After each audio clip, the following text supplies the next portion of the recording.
Says we La, are la, la, live la. right here on Believe in Monsters podcast for another week, a victory week, a Bears win. What? We got to be happy for a Bears win on Monday Night Football. Wow, we are definitely happy. Welcome in to the Believe in Monsters podcast, talking Chicago Bears, a part of the Believe Network. Joe Gaither, Chris Krogman, Lucas Berry here talking about a 12-10 victory over the Minnesota Vikings. Thank y'all so much for subscribing, rating, and reviewing right here on Spotify, Apple Podcasts, or on Amazon. Our episodes are live on most Tuesday evenings, and we'd appreciate you sharing the show with any of our Bear fans' friends. Lucas Berry, 4 field goals. 4 field goals gets it done. How we doing? I'm doing well. That game yesterday was interesting. I was playing a coworker yesterday in fantasy, and I was up by 14 points, and he had Josh Dobbs, and I was like, oh man, I'm probably cooked. Dobbs had like negative points for 3/4 of the game, so kudos to the Bears defense for helping us get that W and shutting down Joshua Dobbs. Chris, how you doing? I'm good, man. Isn't it amazing how much we pumped that dude up and how bad he really is? Like, it's a cool story and all, but there's a reason he's been on like 7 teams in 3 years or whatever it is. Josh Dobbs, future Chicago Bear. He's actually really good, and the Bears defense is just sick. Okay. Hey, kidding. you know, he's better than probably anybody in New England or anyone in East Rutherford or probably that kid in Carolina. Sheesh. The shots are fired, fellas. I'm feeling fine. Frank Reich was fired. That doesn't give the Panthers a boost or anything. We need them to continue to lose, even though they have a fairly tough schedule remaining. I don't know why people think Tampa's going to lose to them this weekend unless Baker doesn't play, but whatever. Anyway, 4 field goals. Cairo Santos did his job. Justin Tucker missed a field goal on Sunday from like 32, 33, something, 30, something he should not have missed. And I think it moved Cairo Santos into like the most accurate kicker in the last 3 years or something like that. Whoa. You like that? Are you serious? serious? I'm pretty sure. There was something that they said about Tucker and then Santos shortly thereafter, and I'm pretty sure that was it. But if anybody wants to fact check me on that, I am not obliged, or I'm not objective to being wrong. I will not. Yeah, I'm okay with being wrong on that. But Cairo, after missing a 48-yarder, came back and banged a 55-yarder later in the game and made the rest of his inside the 40s. What's funny is earlier in the game, they had posted a stat where the Bears were 6th in the league in touchdown percentage in the red zone. But after yesterday's 0, they are now 12th in the league in touchdown percentage in the red zone, which still, for everybody that fucking hates Luke Getsy, I don't know. It's not the worst thing in the world to be 12th in the league in touchdown percentage in the red zone. No, it's not. I mean, you like finishing in the red zone, but yeah, I mean, you end up, I guess, ifs and buts were candy and nuts, we'd all have a Merry Christmas. If ifs and buts, you score those touchdowns in the red zone, no one's sweating it out at the end. And if your quarterback could throw it over middle, but didn't throw interceptions, then yeah, you'd have a hell of a Merry Christmas all the time. Absolutely. Fuck. But the Bears beat this is the first division win of the year, right? First division win for Eberflubber ever. Oh my gosh. Which is terrible. 0-12 coming into this game. Eberflubber, fathead. I mean, that's why you get fired. Because, I mean, I'm sorry. Like, hits or not or whatever, personnel or not or responsibility. Like, I'm sorry. beat the teams in our division, please. Just do that.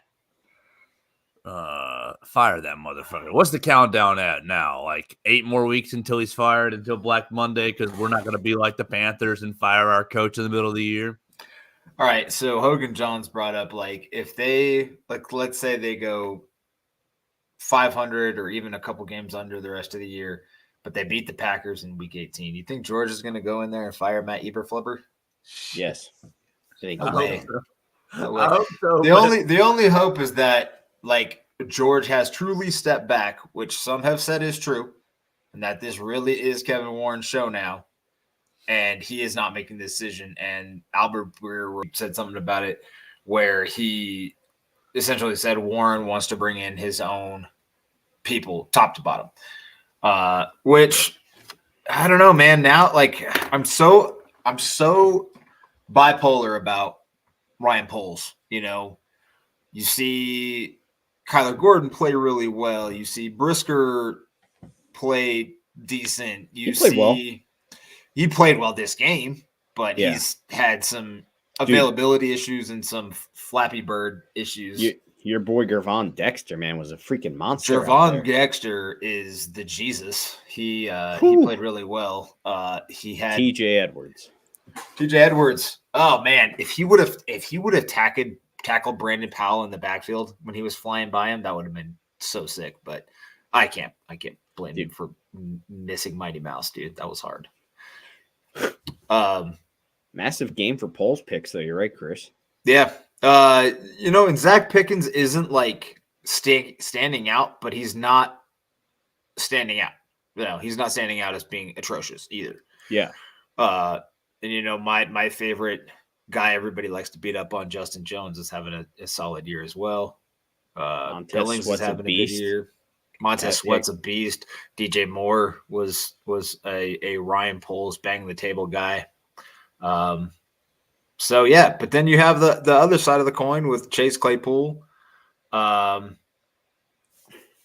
I don't think Darnell Wright and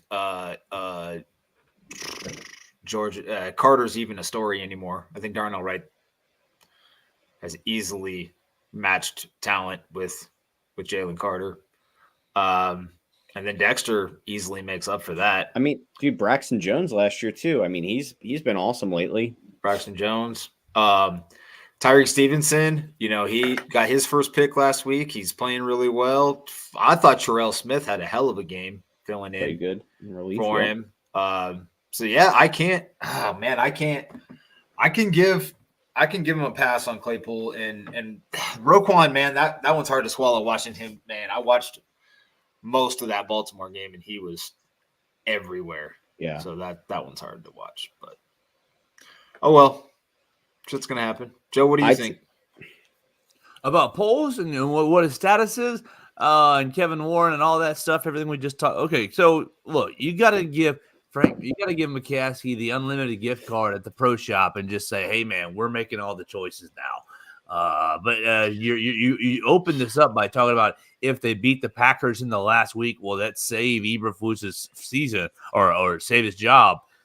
Oh, yeah, you do have the fanboy in him that's just like, great, we beat the Packers. Everything is on the up. Everything is on the up. Hopefully he's fired no matter what happens at this point. I mean, yeah, you're sitting here 4-8. Like, I guess you technically could win, I guess, your last 5 games or whatever and end up with a winning record. But hopefully he's fired no matter what. Now, with the Poles thing, I'm with you as far as the split. Every other week, it's like, well, the team looked like absolute ass. And so all the players and all the acquisitions that Ryan Poles have brought in, fall under that absolute ass category. And then you have a game like last night where there's some bright spots to this team. Really, Chris, it's hard to judge. It's hard to decide because, like, I think we're all in agreement that Matt Eberflus is absolutely incompetent at his job. Whether you like what Luke Getsy does or not, I think we're in agreement that they're a poorly coached football team. And so for us to judge the roster and to judge the players, it's kind of hard to say, like, oh, would they look X amount better, 10%, 20% better with different coaching staff, with a competent coaching staff? maybe so. And if that's the case, then maybe Ryan Poles has hit on a lot of these players. I mean, obviously, Valus is a miss, and Chase Claypool is a miss, and you're gonna have you can't bat 1,000 when you have so many decisions each and every day. Like literally, at GMs, you've got every position on the roster you're making choices and decisions on. So to expect them to bat 1,000 is a little unrealistic, even from our fan perspective.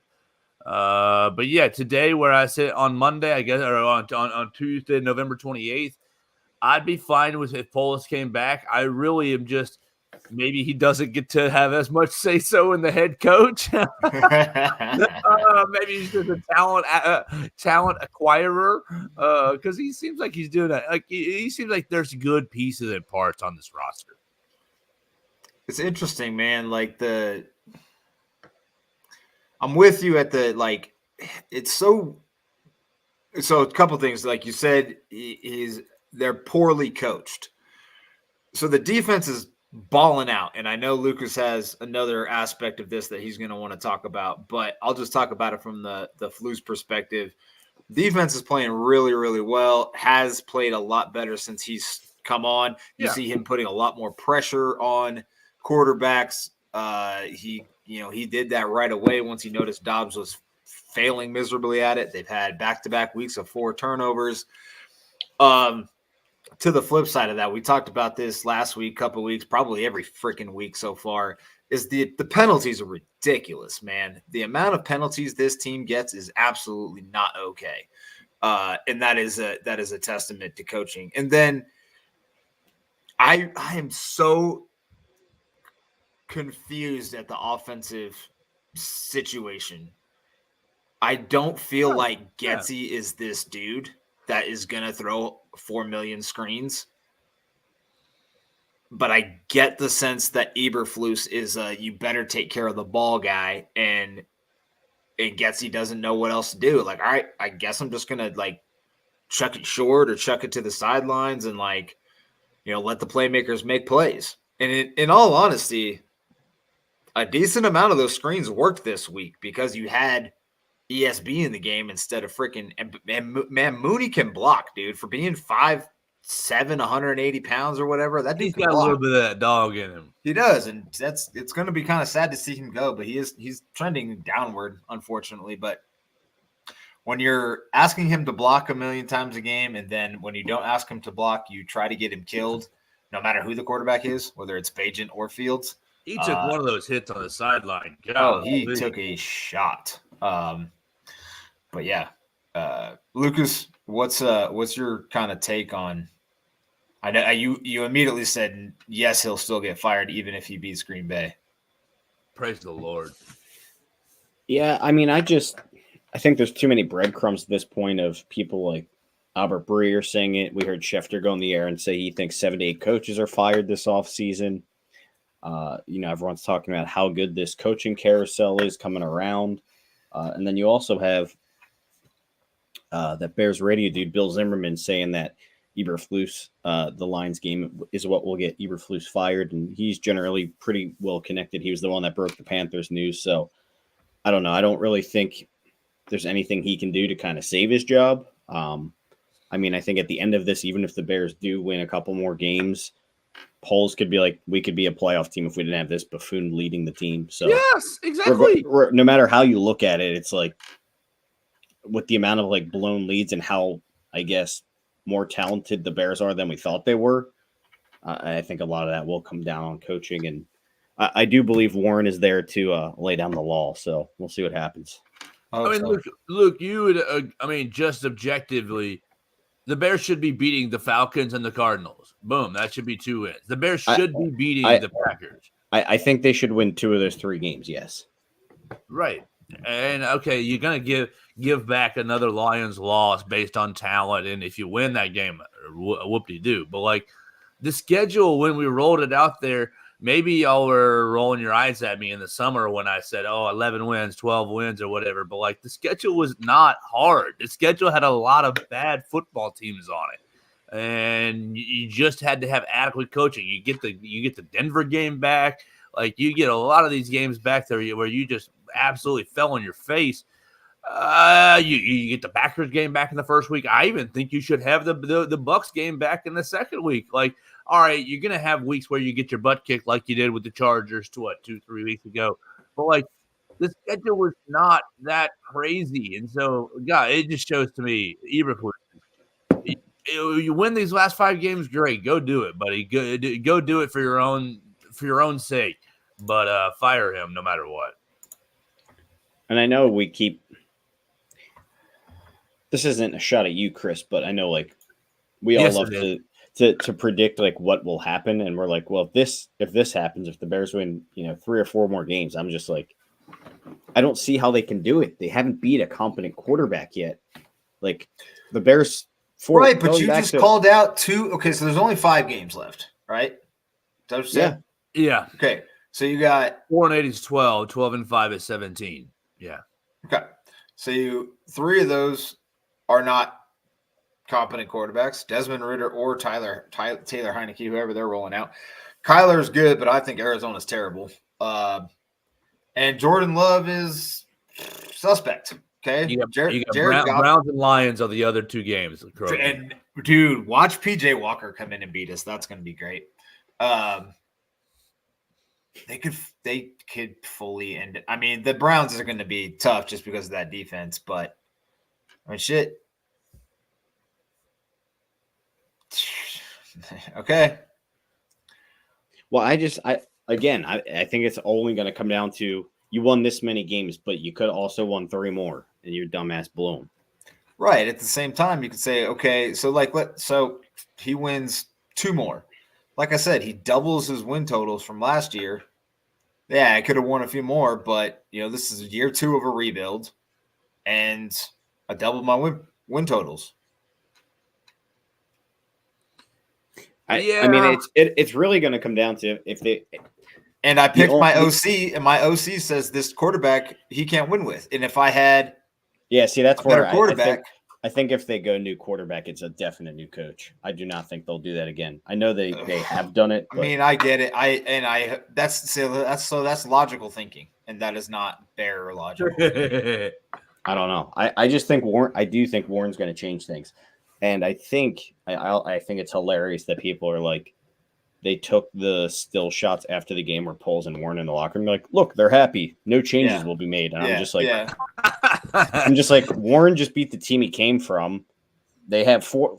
This is their 4th win on the year. Like, of course they're happy. They're not going to get this moment many more times. Right. As if he's like showing his hand. He hugged Fields, man. The whole game, dude. He hugged Fields. That means Fields is going to be the QB for the next 10 years. I don't know about that, man. Joe, I've saw that tweet multiple times on Twitter today. I believe it. Yeah. Get Poles hugging him. That's his guy. Oh, yeah. He's really thinking in his head who he's going to trade him to. He's just keep winning, buddy. I'm going to trade you to Atlanta. This Fields conversation has just gotten so weird. It's exhausting. So weird. Like, I thought the Trubisky conversation was weird, but man, social media has just turned people like there's no in between anymore. You are either Trubisky one or the other. I mean, that is adding to the division. That's 100%. What I mean. Yeah, 100%. And whatever. I mean, I won't go there because I don't have an opinion either way. I think Fields has all the talent in the world, and I don't know what you want to call it. I don't think it's intelligence, but being intelligent and applying that intelligence in a high-pressure situation is a different thing. Everybody's brilliant on the chalkboard, Like, what's the dude's name that was the scout that was supposed to be a part of the Hogan John show, but he came in all high and drunk or whatever. Used to be on the Bears. Josh Lucas. That guy even said Trubisky was a genius on the whiteboard. So, like, everybody, like, you can say all these guys are smart on and intelligent and understand football, and that's all well and good, but if they get put in a situation where they don't know what to do, or it's just not instinctual, or they're not trigger happy enough, That's how I see Justin Fields. Just not willing to pull the trigger or doesn't know what to do when he sees a certain situation. Or he thinks he can do more than he can. Like holding the ball is like thinking a receiver is going to come open and just holding it and getting sacked, or thinking he can do too much with his legs, and he almost got himself hurt again when he did the same exact thing. Like looking back on it when he got hurt and he tried to, underhand it out of bounds or like flip it out of bounds or whatever when he was already in the grass, which still a suspect call, honestly. Like that could have gone either way with getting rid of it in time. But yeah, this conversation is like, I think that in and of itself, Lucas, you said it today, like if all you can get for him is a number 2, or if people won't even give you a second round pick for him, that should tell you enough. Like he's just not it. Yeah, for whatever the reasons you stated, Chris, or just I think it could also be as simple as, the Bears didn't really develop him properly, which whatever it may be, it's definitely not working out. And people say whatever they want, but just watching the game, people can say, "Oh yeah, he's improved." Like just him he looks so skittish in the pocket. Like there's multiple times in the game where he can just stay in there, like, and just throw the ball. He's a strong arm, but he backpedals, he drifts, he runs into sacks because of it. Like it's just so bad in the pocket, and that's like. My big thing is people will talk about his traits all day, but they just will not acknowledge like the basic football of like what he does in the pocket and what he does in the short to intermediate game and not throwing to the middle of the field. Like I don't care about his 40 time. I don't care about his deep ball. Why? Like he's not doing the simple things right. And people just they'll hang their hat on everything else besides that. Well, and the conversation has been that, why don't they go downfield? And dude, whenever they drop back, because they don't trust him to do it. And the reason they don't trust him to do it is because of what you were just about to say, Lucas, is every time they've tried to let him do it, something goes wrong. Yeah, it's not every single time, but like he hasn't hit enough of these home run balls or enough deep shots to say that he could do it consistently. It's just not happened. And like, man, to your point about drifting and things like that, there was a couple plays where like they had a rolling pocket, got him outside. One was in like the first half, and Cole Kmet was blocking. Dude, Griffin. I watched that play like 6 times. Right into it. He finally realized he should stop instead of continuing to go towards the sideline because Cole was blocking the guy back towards behind him. And he finally realizes it, stops, steps forward, and the guy still ends up getting into him. Like I know it's Danielle Hunter or whatever, but dude, like have some awareness. And then again, in the second half of the game, or no, it was down on the goal line. They rolled him out and he could have stopped. There was like Vikings heading towards the sidelines. He could have stopped. He had blockers out in front of him. He could have just stopped and looked back to see what he had, but he just kept running towards the sideline and had to throw it away. And like, just because you're rolling out doesn't mean you have to keep rolling out. Just stop and throw it. Like we've seen hundreds of quarterbacks do this. It's not you don't have to like look cool, like throwing on the run or drilling a ball to Darnell Mooney where you throw it way over his head, but you were throwing on the run. And that throw, man, he had plenty of time to stop, set his feet, and fucking make the throw. Like, that's great. You have these athletic traits. Use them to get yourself in a position to get back to a strong base and throw an accurate pass. I'm annoyed. Well, I was going to say, for a game where everyone was complaining about them calling a million screens, Fields still had a time to throw well over 3 seconds. I think it was like 3.2 something seconds. Riddle me that. How does that even make sense? He threw like 20 screens and he's still well over 3 seconds time to throw. He's holding the ball for an eternity in the pocket, and it's putting everyone in bad situations. And then people were like, well, what did he do wrong to lose Luke Getsy's trust? And it's like, the play to Mooney's a perfect example. Like, on a gotta have it third down, he's missing wide open guys. He did it 2 or 3 times, and then people are like, well, why are they going to throw a screen? I don't know, man. They flat out don't trust him. I don't know. People can say whatever they want about the game plan, which, by the way, they weren't just screens. They were actually RPOs, and he was just choosing to throw to the screen right away. But he also had an option to go to the other side and look for a slant or hand the ball off. So should clear the air on that. I also feel like he's reading the option wrong. Like there were plenty of balls where the defensive end crashed down and he should have kept it and taken off. But whatever. I've never even played high school quarterback, so I'm not going to be the one to say that he should have done that. But to me, that's what it looked like. Uncle Rico? I've played Madden. I know what I'm talking about. I can read a defense. The thing I will say about like the screens and whatnot is what I don't understand is the lack of slants or the lack of like quick passes to like Komet over the middle when the defense is blitzing. Like when you can tell they're coming, unless they don't trust him to see when guys are coming and when they're not. Like, okay, they're showing blitz, but then they back out and they don't trust Justin to see that quick enough. I don't understand why they don't run any middle of the field quick stuff in it, why it's all outside. I guess there's less danger. It's the only thing I can think of. I was just going to say maybe he tells him he doesn't want to do it because he never does it anyway. So I don't know. Like I was telling Joe, man, before you jumped on, Lucas, the only two over the middle throws he had were the last one to DJ where he laser beamed a shot, which was great, and the 4th and 10, like in the beginning of the game or second or third drive of the game where they blitzed the house and he threw it over the middle to Komet and he got like 20 yards. Great. It's the only two throws over the middle. So 2 successful throws over the middle.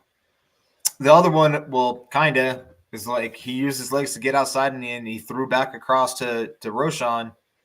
That was kind of in the middle of the field, but still like on the hash. I don't know. I don't know what he's doing.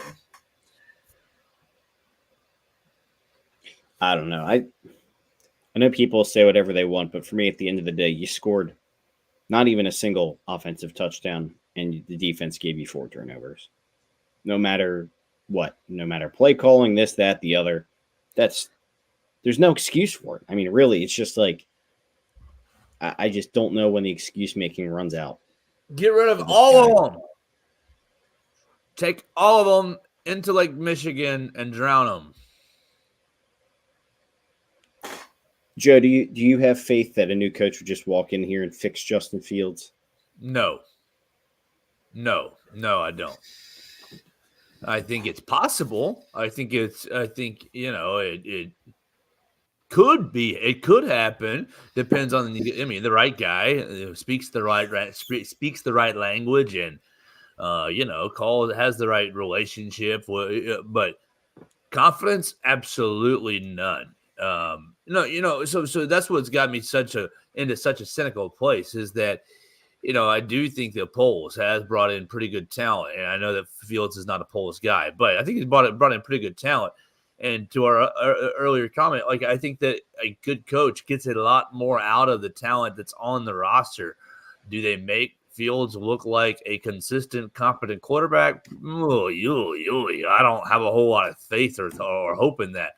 Which is why it's like, well, you keep moving on with Justin Fields into the next. I mean, obviously you got him the next 5 games, but like the next year, the next 4 or 5 years, or do you go ahead and reset the clock? Like it's just so discouraging because I think really everything is all about like everything. This whole offseason hinges on the Bears hiring the right coach, which I guess sounds like it's going to hinge on hiring the right general manager at this point with where Kevin Warren is. So you hire the right coach. Like, look, if some magical world, this is just bullshit, but if in some magical world the Bears could hire Kyle Shanahan, don't you think the whoever the Bears got as their quarterback would matter a whole lot less? And so Sure. to that point, like you get the right guy in here, like, yeah, they could make Justin Fields look better than he is, or they could make Caleb Williams and or Drake May look like competent professional quarterbacks, or any variation. It all hinges on the right guy dialing up the right plays and dialing up the right leadership. I have no faith in Eberflus. I feel like a lot of things that y'all have said and outlined about Eberflus handcuffing Luke Getsy is probably going on right now. And due to that, I think there's a whole lack of trust in the building. There's a lack of trust from a football standpoint and from a personal standpoint. You get 2 assistants fired in the same year off non-football reasons. You get some sort of like air in the building of what's really going on here. Is everybody trying to win football games? And like the same sort of thing, like you see it in the press conferences on the field stuff. Well, why is DJ Moore not in the game at the end of the game? Matt Eberflus, I don't know. You have to ask the offensive coordinator. I don't know. You have to ask the position coach. Same sort of thing. Montez Sweat. He just gets rotated in. Like everybody passes the blame. Everyone passes. How embarrassing is that, Joe? It's just like really. Ryan Poles had to have a talk with Matt Eberflus at someone to play Montez Sweat at the end of games. It's ridiculous, and so like, yeah, you get the right guy in here. This roster might have won. Like we're sitting here talking about winning the last 5 games. You literally could win 3 of the last 5 games and get you to 7 and 10. Yeah, that puts you at 7 and 10. We've already talked about games we've let go away. You could be at 10, 11. We could be a 10, 11 win football team. And that's what's so infuriating is like the rebuild may not be as far away as we all have kind of like been feeling through the first 7, 8 weeks of the year. It might really just be incompetency leading this team. And whether Fields needs to stay or not, like I don't have the energy to stand for him and to say, let's bring him back. But I also don't have the energy to really stand for any other quarterback because I think it all hinges on who's going to be the coach. And so it's really disappointing and really infuriating to see, okay, you might end up with a 7 and 10 season and to think, wow, you could have won 4 or 5 more games with competency from the leadership spot. Yeah. That's what I'm saying, Kitty. Meow. Bears need to change, right? Meow. So who's the right man for the job? Chris Krogman? Jim Harbaugh. Do you think he actually leaves Michigan if they win the national title? I don't think they'd beat Georgia. Oh, all right. Well, actually, Joe, you're the college guy. Chime in on this. I mean, what is up with the Harbaugh situation? Do you think he will leave Michigan if they no? Well, Chris says he doesn't think they'll beat Georgia. If they don't win the national title, will he go back to Michigan to win a ring? I think the way that the Michigan story has gone over the last 2.5 months, that Jim Harbaugh will be leaving Michigan no matter what at the end of the year. Because of this investigation, or has there been other stuff too? Well, the investigation is a part of it. Okay, well, there's several layers here. So you've got the NCAA investigating him on the COVID-19 recruiting violations. That's where you see a lot of the internet people be like, they're punishing him for giving a hamburger to a recruit. That's not exactly what he did. You've got COVID-19 violations right there. So there's like one area that he's served his 3-game suspension that the school imposed on him. The NCAA didn't agree to that suspension. They're just hoping by the time that the NCAA finishes their investigation that the NCAA is going to be like, yeah, that 3 games you served, that's good enough. But they could come back and say, oh, you owe us 3 more games or whatever the case may be. And then the whole sign stealing thing, it's real. It's real, and it's getting bad. It's gotten to a place where whether Jim Harbaugh knew about it or not, I mean, he should have known about it. But to me, there's no chance that he didn't know about it. I think the Big Ten and the NCAA is going to come down pretty hard on him. And at this point, it's probably going to be easiest and best for him to leave college football. Does the NCAA view that as like, is that what their goal is, or they want him to like actually stay and serve his punishment? I think that. You know what I'm saying? Like, is it kind of their goal to like push him out, or? No, I think they'd rather him stay and take his punishment and keep Michigan, where they are as far as prestige and where he's gotten them to, because they're valuable to the NCAA that way. I just think that Harbaugh is probably not too happy with the way, that the support that he's gotten from his own administration. And just kind of, I think that he thinks it's a big old witch hunt against him. Interesting. Is there any, I don't know, Chris, you might know about this. Is there any validity to I always see a quote where people say Harbaugh's dream job is the Bears. Like, where did that come from? Is that a real fact? I think he said it on an interview. Okay. It might have been a while ago, but did we ever even bring him in for an interview? Like, ever? No. The other rumor is that Virginia loves him. Like, loves him like a son kind of loves him. Little Jimmy. Oh, little Jimmy. He was such a good little quarterback for us. Well, she was probably senile when he fucking played for the Bears. She was in her golden days. She was like 70. Yeah. She was still, Oh, Jimmy, when he got out of the shower in the locker room, he just looked so good. Stop.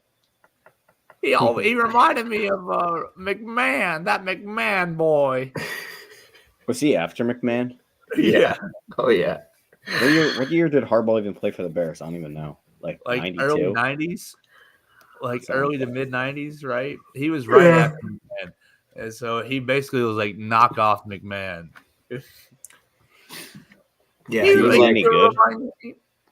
Yeah, he any good. Yeah. Yeah, man. I don't know, man. I don't spend my nights watching Jim Harbaugh highlights. It's Jim freaking Harbaugh. It's because you're too young. Harbaugh. Yeah, tell us about it. Then he went to the Colts and was better. Tell us Typical about Bears. it, Grandpa. Honestly. He was with the Bears for 7 years, Luke.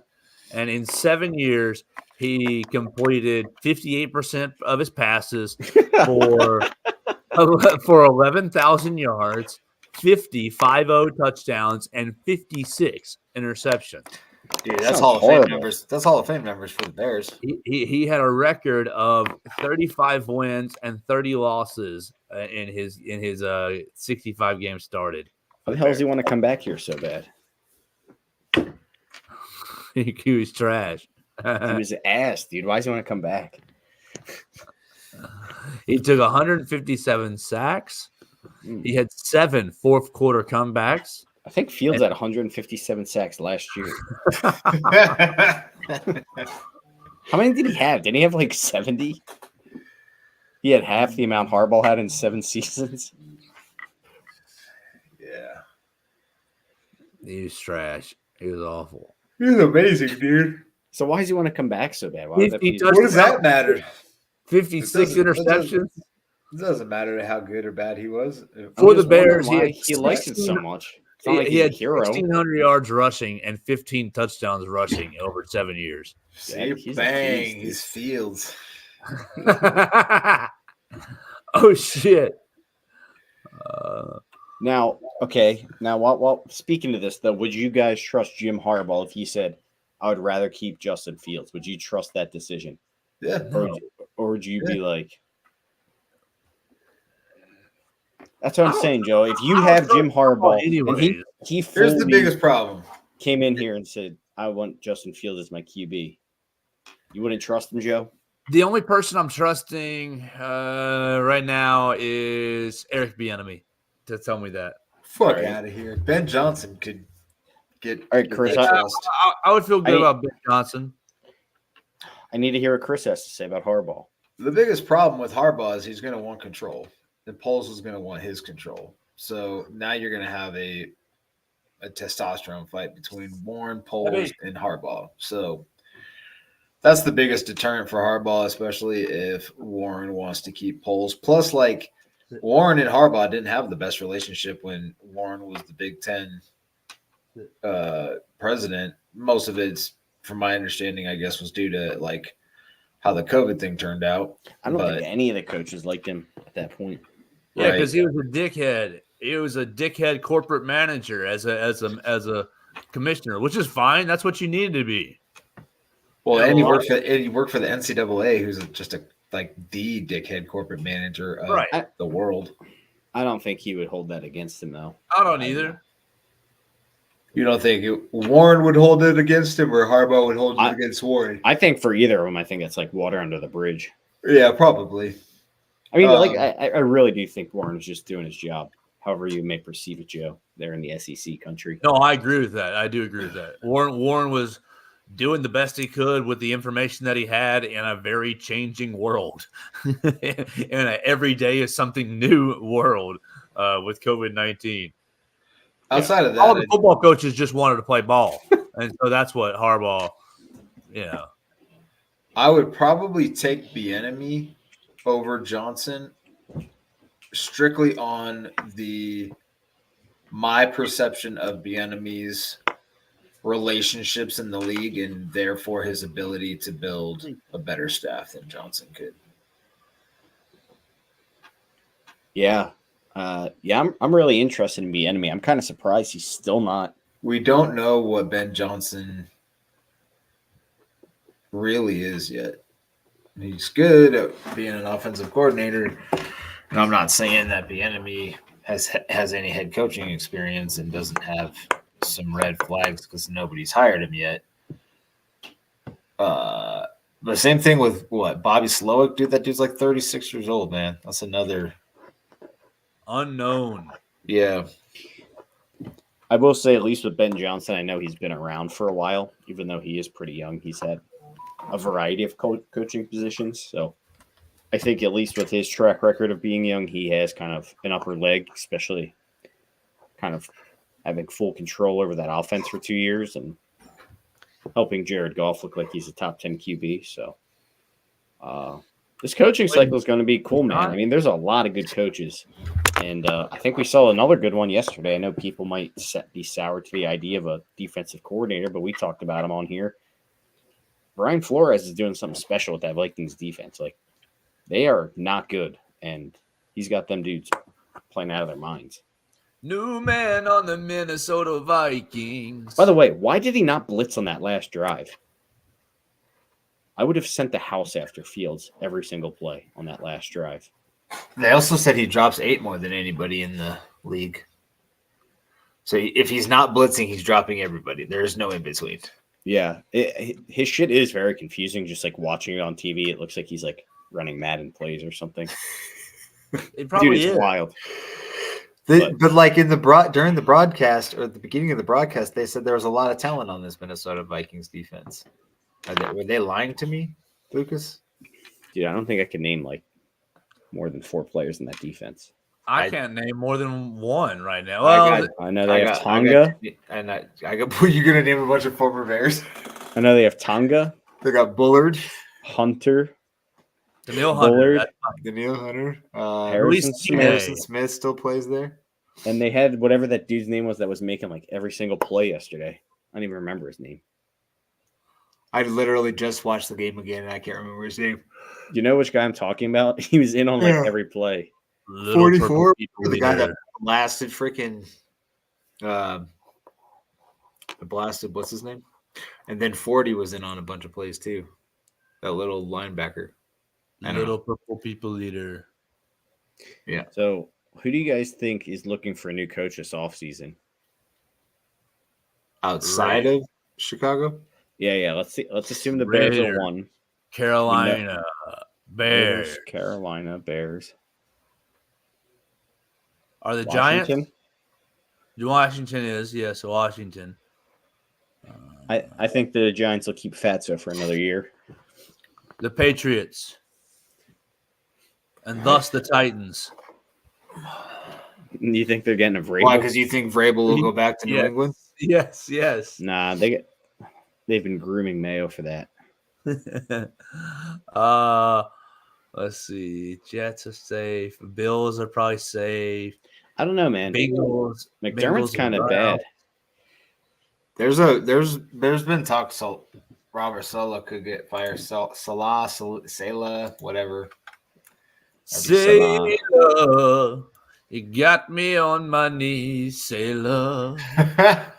So right there's like 6. Right there's like 6 or 7 guaranteed teams, plus whatever extras we might throw in there. So not about guarantees. I think the guarantees are the Raiders, the Panthers. Bears, the Bears, the Bears, the Bears. I want to say Washington's a guarantee. Riverboat Ron's horrible. Will Brandon Staley get fired from the Chargers? Oh yeah, he has to get fired. Can you believe they have the same amount of wins as us? Riddle me that. Who's coaching in Arizona? Oh, Murr. Oh yeah, first year guy, former Philly guy. Okay, Murr. so what else? I think that's 7, right? Did we just hit 7? I lost count like 3 times. A new man on the Minnesota Vikings. Is Chris frozen or is he sleeping? He's thinking about Jim McMahon. Looks like he was pondering thought. He's thinking about how life used to be in the 80s when the Bears were actually good. Oh, his computer shut down. He just texted us. So, Joe, Dane Brugler's mock draft comes out tomorrow. Mock draft 1.0. The Beast.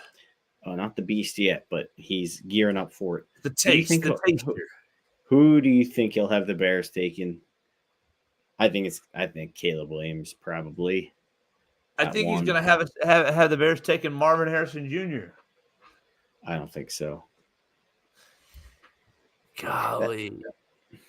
That's another thing, Joe. I mean, we can talk till we're green in the ears about Marvin Harrison. Yes, I know he's amazing, but some other really good wide receivers in this class they would not be unhappy with if they had to take a QB and trade back down for one of those receivers. I'd be good with Malik Neighbors for sure. Malik Neighbors is awesome, and you see him all the time in the SEC. He's insane. He made a wild catch right in front of me during the LSU game that I was at. It was just nuts. He's a player. He's insanely fast too, isn't he? Yes. So yes, everybody sees Marvin Harrison. That's the prize. That's what I think. Like the Bears are in such a period of transition. If they actually get it right, if they nail this offseason with the right coach, and let's say whatever they do with the quarterback works out with that right coach, like you could actually like this year's team. That's why I'm so pissed. Like this year's team could have won 11 games.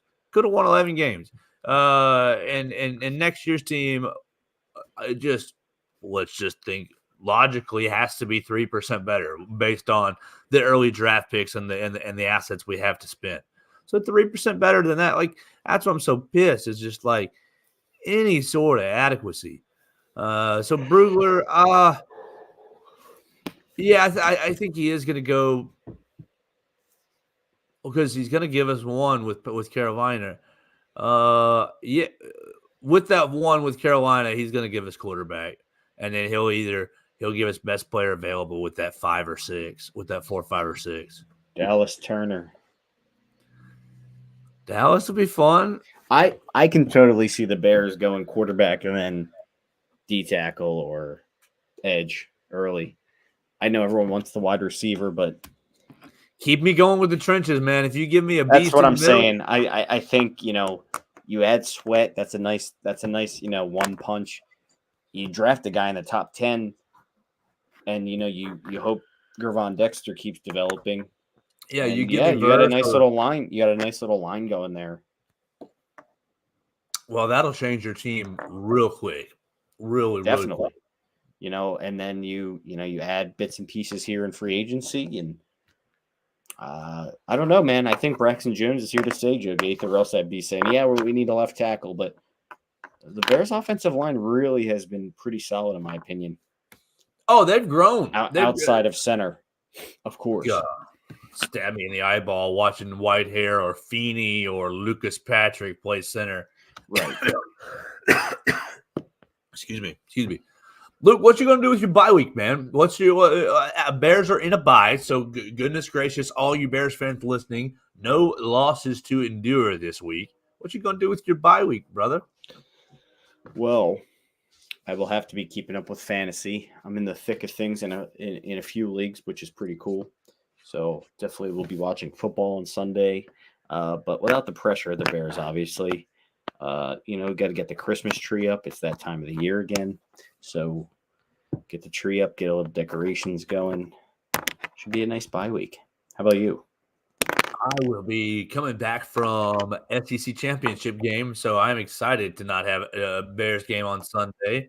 Have a nice, easy Sunday. Enjoy myself. We'll be doing a little.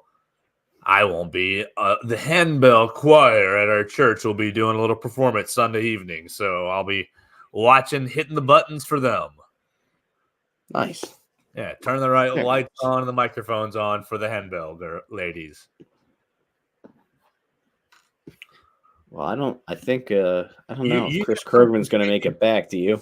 No, it doesn't look like he is, and that's all right. We don't need him. But tell everybody about you've got some crazy plans that you've started to lay the groundwork for next week, maybe. What? Didn't you have a brainstorming idea about next week's episode with some extra friends, maybe? Oh yes, that's actually Chris Krogman's idea. But yeah, we're thinking about having a little Bears roundtable next week, potentially. Here he is, as he's loading in. Yeah, we'll make him tell us all about it since it was his idea. Chris, welcome back. We're shutting it down. We're telling everyone what we're doing with our bye week. Both Luke and I have very mundane plans, so we won't revisit it. What will you be doing with your bye week? But more importantly, tell all the listeners, the viewers, the audience, the great, fun, crazy idea you have for next week's episode so they can be thinking about it, getting ready for it throughout the week. What are you talking about? That's what I said.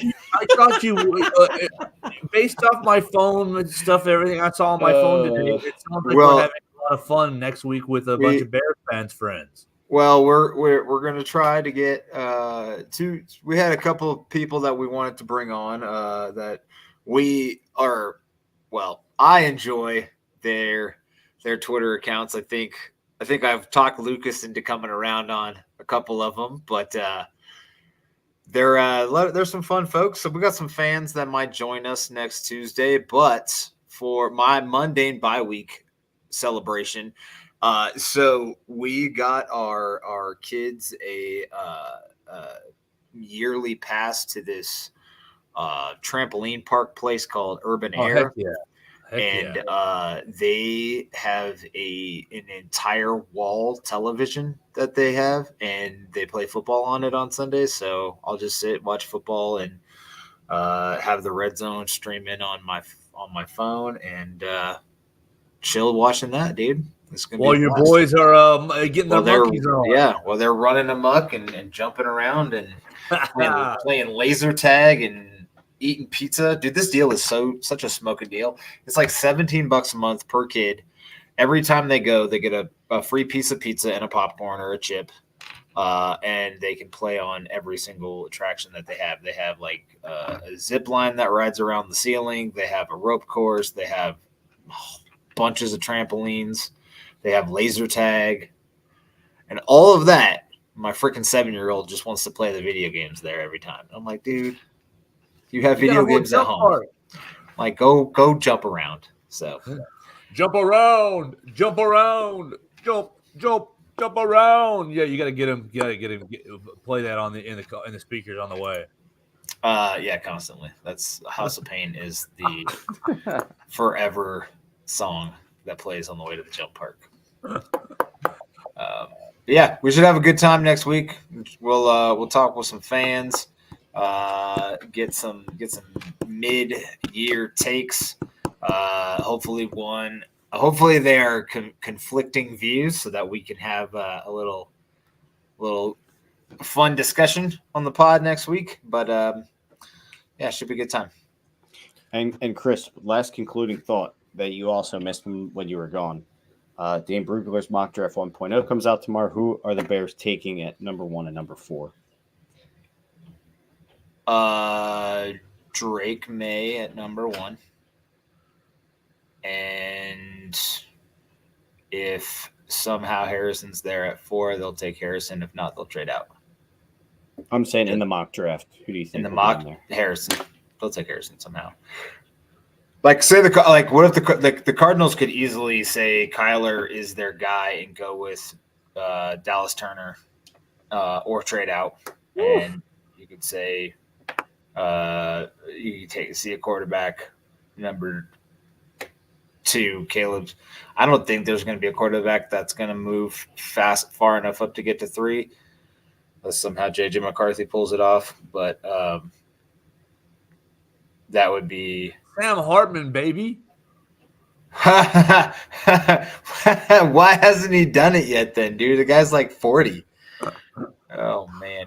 If Notre Dame ever could get an actual QB prospect, man, that would be nice. I thought they did this year. I thought we had it. Yeah.